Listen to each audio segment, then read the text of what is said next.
Alien got under our skin with its relatable cast of characters, gritty aesthetic, claustrophobic atmosphere, and of course, one of the most iconic monsters in movie history. It was a huge success, both critically and commercially, and it went on to have not only a long-running and successful franchise, but an enduring legacy that has changed the landscape of sci-fi forever. While the series may have lost some of its bite over the years, the original remains, to quote the film itself, the perfect organism. And with Alien turning 40, we're taking a look back over the saga's origins and telling the story behind how a series of chance encounters, a bunch of fortuitous accidents, and just sheer stubbornness led to one of the most important sci-fi movies of all time.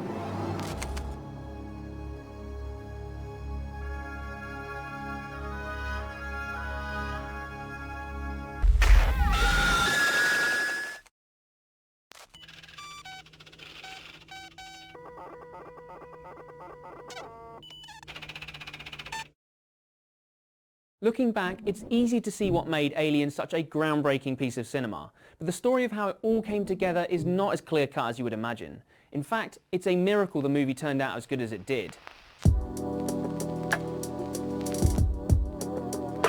And it all started with this guy, Dan O'Bannon.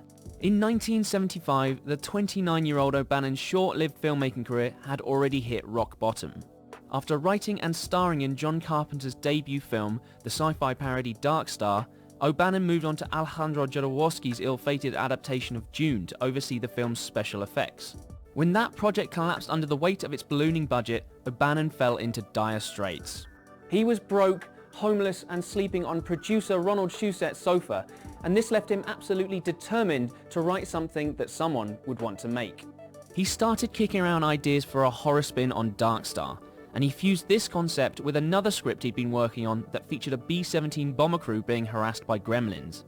As for his central monster, the Xenomorph, O'Bannon took inspiration from his own ongoing health issues.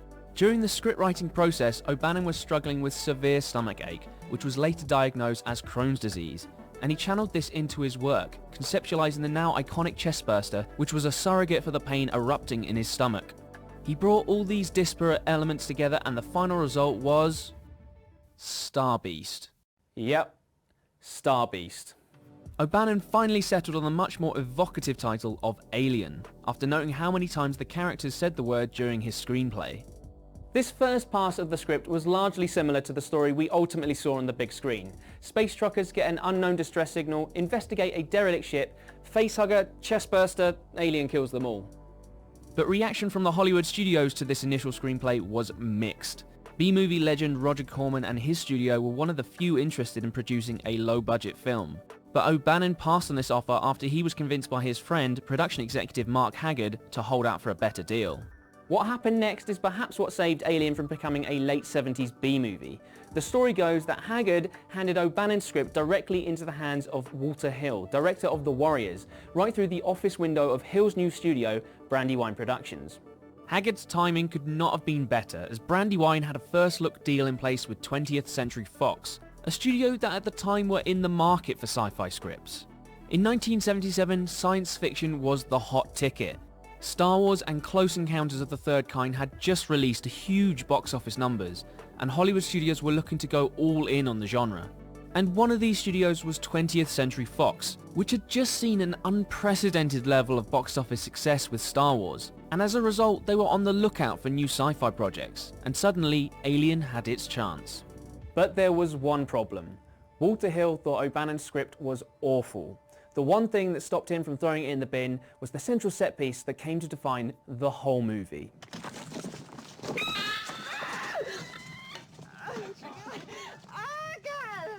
Hill and his writing partner David Giler set about redrafting the entire script with a view to pitching it to Fox immediately. They did a top-to-bottom rewrite of all the dialogue, developed the subplot involving Ash the android, and perhaps my favourite change, added in Jones the cat. While O'Bannon was not enamoured with their changes, in fact he would later go on to redraft the script again to be closer to his original, it was enough to get Fox to greenlight the movie, and they started looking for a director to helm their new sci-fi blockbuster. The studio considered a whole load of candidates, including a young Steven Spielberg, but they finally settled on British director Ridley Scott, who had made his name directing commercials but only had a single film credit to his name at the time, a period movie called The Duelists. Scott loved the script, and after being impressed by Star Wars, saw Alien as an opportunity to put his stamp on the sci-fi genre. He went away and over the course of 3 weeks extensively storyboarded the entire film. When he presented to Fox what he called his Ridleygrams, storyboards that considered the design, lighting and composition of each scene, the studio immediately doubled the budget and fast-tracked Alien into pre-production.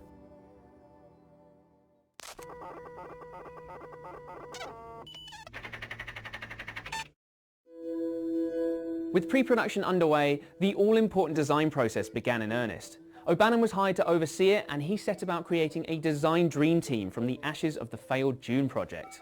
British illustrator Chris Foss, who had worked on the spaceship designs for Dune, was brought on board alongside cultural cartoonist Ron Cobb to sketch out the initial designs of the crew's spaceship, the Nostromo, the alien planet, and of course the titular alien itself.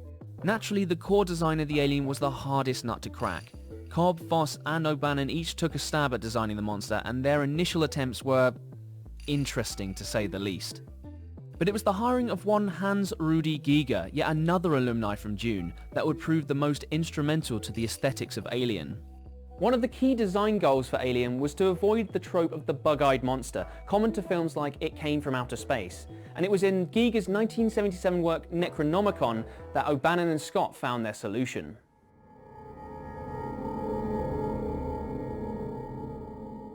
Giger's portfolio was heavily inspired by H.P. Lovecraft's nightmarish visions from the 1920s and 1930s, and it was in Necronomicon 4 that Ridley Scott saw the movie's central monster. Giger was immediately brought on board to consult with the design team before fully joining the production for 7 months to design the various elements of the xenomorph's life cycle, from egg to facehugger and finally its fully grown form. Giger imbued all of his work with heavy sexual undertones and phallic imagery to reflect the themes he saw in the script, and this stance made for otherworldly designs that stood out against the cold realism of Cobb and Foss's work on the Nostromo. Giger's early designs for the egg, for example, featured what he termed an organic vagina-like opening that drew immediate concern from the film's producers, who foresaw trouble in Catholic territories like Spain and Italy. Ironically, Giger's fix for this was to add another incision to the egg, which made it appear in the image of a crucifix, a detail that was luckily not picked up on at the time. His design for the facehugger, meanwhile, contained more sexual motifs. Giger's initial sketch started off as an enlarged sexual organ that he just added 2 hands to. And the final form of the alien, heavily reminiscent of his own work Necronomicon 4, sported a giant phallic head, which Giger gifted the function of an extendable tongue, a detail that Scott would go on to use pretty suggestively in the final film. As a stark contrast to Giger's alien concepts, the various designs from the Nostromo were all geared around believability. Ridley Scott was keen on creating a spaceship that took equal inspiration from Gothic cathedrals and, of all things, North Sea oil rigs, and Cobb and Foss implemented these ideas with practicality and realism in mind. As a result, the final design of the Nostromo, effectively a steamer ship towing a castle in space, was grounded within real-world concepts. The interior was equally approached with reality in mind. The environments were designed to be functional and lived in, and these attributes were enhanced by art director Roger Christian, who populated the sets with various pieces of salvage and scrap from airplanes. The final piece of the design puzzle was concept artist Jean Girard, aka Mobius, who only worked on Alien for a couple of days at the behest of Ridley Scott. But his samurai-style sketches for the Nostromo crew's spacesuits became the final design for the costumes worn in the movie. While elements of Alien's design process clearly owe a debt of gratitude to the grubby sci-fi aesthetics of Star Wars, Giger's work on the alien and its life cycle was truly groundbreaking. Before Alien, sci-fi creature design had a reputation for cheap-looking monsters, men in plastic suits, and little grey aliens. During his time on the movie, Giger truly elevated the design process for genre cinema, and his work would go on to inspire everything from the body horror of the 80s, The Thing and The Fly especially, to the creature design of 2000's Pitch Black, and even 2017's Life. And while he never had the same creative freedom on the Alien franchise again, his design work would undeniably be one of the keys to the series' success over the years.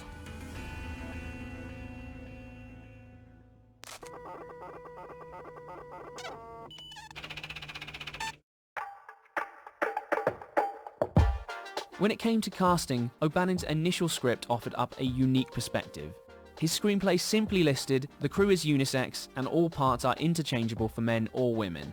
This idea was born from a desire to allow each actor to flesh out their specific character during production, as this gave O'Bannon the space and inspiration to work on developing the various plot concepts and mechanics in his script. The lack of character development was a blessing in disguise though, as it led to the now iconic casting of the franchise's most important character, Ripley. Despite the original plan for the casting to be interchangeable, the role of Ripley had originally been envisioned for a man, but when the producers sought to change it, allegedly at the behest of Fox president Alan Ladd Jr., this opened the door for one Sigourney Weaver. Look, I've got the toughest job on this ship.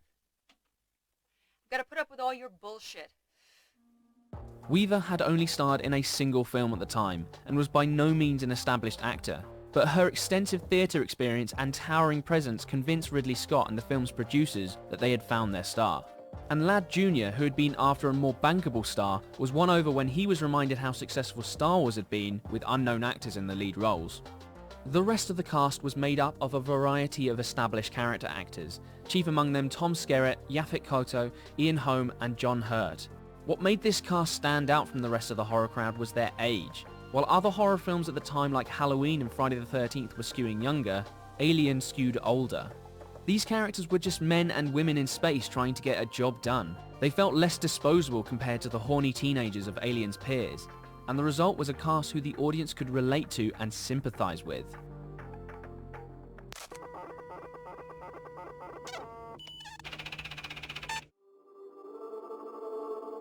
Production on Alien was a tight, scrappy affair, largely due to a modest budget and a compressed schedule imposed on Ridley Scott by 20th Century Fox.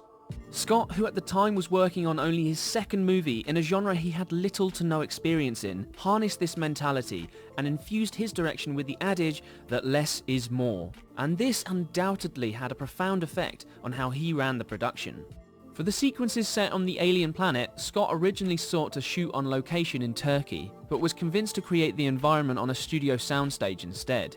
As a result, Giger was tasked with visualizing what the planet's surface would look like, and he brought it to life as a 1:2 scale model, which he built largely out of clay and bones.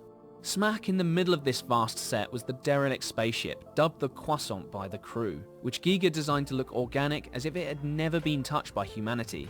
While the combined set and model were huge, Scott further emphasized the scale by shooting the sequence where Dallas, Kane and Lambert approached the derelict ship with children, including his two sons wearing the spacesuits. As huge as Giger's models were, the largest set was reserved for the space jockey's chamber, the enormous room with the mysterious alien in it, and the designs were so monumental that the whole sequence was nearly cut. The film's producers, who wanted to keep the budget in check, tried to strong-arm Scott into nixing the sequence. Scott, who was keen to keep it on the grounds that it helped give the film a sense of epic scale, stood his ground, and he came up with an ingenious idea to keep the set and minimise the costs. His solution was to build half of the set, which would then rotate around the central space jockey to allow the cameras to get reverse shots. Scott and his team then went one step further by repurposing the set for the egg room, which they redressed and covered in mist and an eerie blue light that came from a laser borrowed from rock band The Who. When it came to the crew's spaceship, Scott and his team constructed the Nostromo as a fully interlinked set, with corridors connecting the various crew quarters to the central control deck. Allegedly, once you were on the Nostromo, you couldn't tell that you were on a film soundstage, and this created an immersive atmosphere for the actors who were having to figure out their characters on the fly. Scott then exploited this sense of immersion and claustrophobia to keep the cast on edge during production. When shooting with the alien through any of its various stages, Scott and the crew kept the creature effects carefully under wraps. Giger's nightmarish designs for the alien were being brought to life by Balaji Badejo, a 6'10" graphic design student who was found completely by chance by a member of the casting team in a London pub. His towering stature and slender physique made him an ideal candidate to play the central monster, and his performance marked the alien out as a uniquely terrifying creature. The cast were not allowed to see Badejo as the xenomorph or any form of the alien right up until they had their scenes with it, and this rule led to one of the greatest moments of horror cinema, the infamous chestburster scene. What's the matter? The food ain't that bad, baby. It may have been wildly exaggerated over the years, but the story behind this central set piece is almost as famous as the scene itself. The account goes that the only actor who knew the full extent of what was about to happen was John Hurt, in part due to the fact that he was strapped to a dummy chest full of fake blood and gore. The rest of the cast knew something would be bursting out of Hurt's character, but they were largely kept in the dark about how the special effects were going to play out.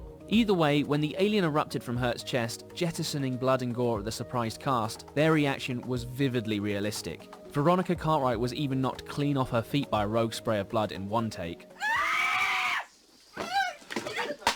The end result became a watershed moment for horror cinema, an iconic sequence that has become so lodged in our cinematic subconscious that it's been parodied in everything from Toy Story to Spaceballs.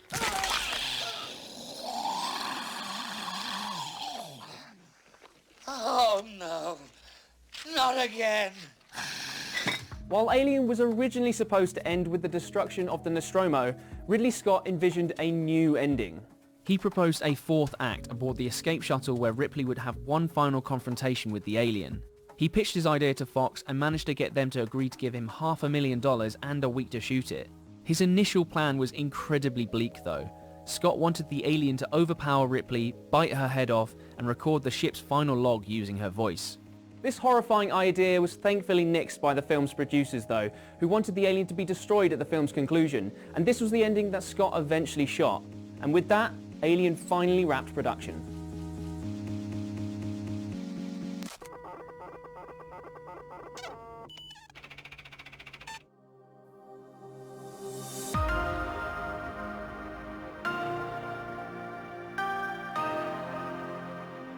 Alien was released on May the 25th, 1979 with the now iconic tagline, "In space, no one can hear you scream." The film made just shy of $80 million at the US box office, around $300 million by today's standards, and it was nominated for 2 Oscars for Best Art Direction and Best Visual Effects, the latter of which it won. While it undeniably struck a chord with audiences, many of whom had quite a visceral reaction to the central chestburster sequence, it got a decidedly mixed response from critics at the time, who praised the visuals but saw the film as a hollow sci-fi thriller. But the film's appeal has strengthened greatly over the years. Critics would later delve deeply into Alien's rich thematic foundations, analysing the film's overtly sexual undertones. Its striking visual design, bar a few computer screens, has remarkably not dated, largely thanks to Giger and Scott's strong design ethos. And in the Xenomorph, O'Bannon and Giger created a living nightmare, a cinematic monster that arguably hasn't been improved on. But it is Ripley that is perhaps Alien's most enduring legacy. Her emergence as the central survivor marks her out as one of cinema's earliest female heroes, and Weaver would go on to stay with the franchise for the better part of the next 2 decades. Ridley Scott's 1979 original would go on to kickstart a franchise of sequels, prequels, crossovers with the Predator series, comic books, video games, and even a high school play. The franchise has never quite recaptured the lightning-in-a-bottle brilliance of the original, but the Alien series has always remained a fascinating, engaging franchise that isn't afraid to reinvent itself, and that all started with Alien's compelling foundations. Ultimately though, the franchise's enduring legacy is a testament to the work of Dan O'Bannon, H.R. Giger and Ridley Scott. With Alien, they created a uniquely terrifying beast, or simply put, the perfect organism.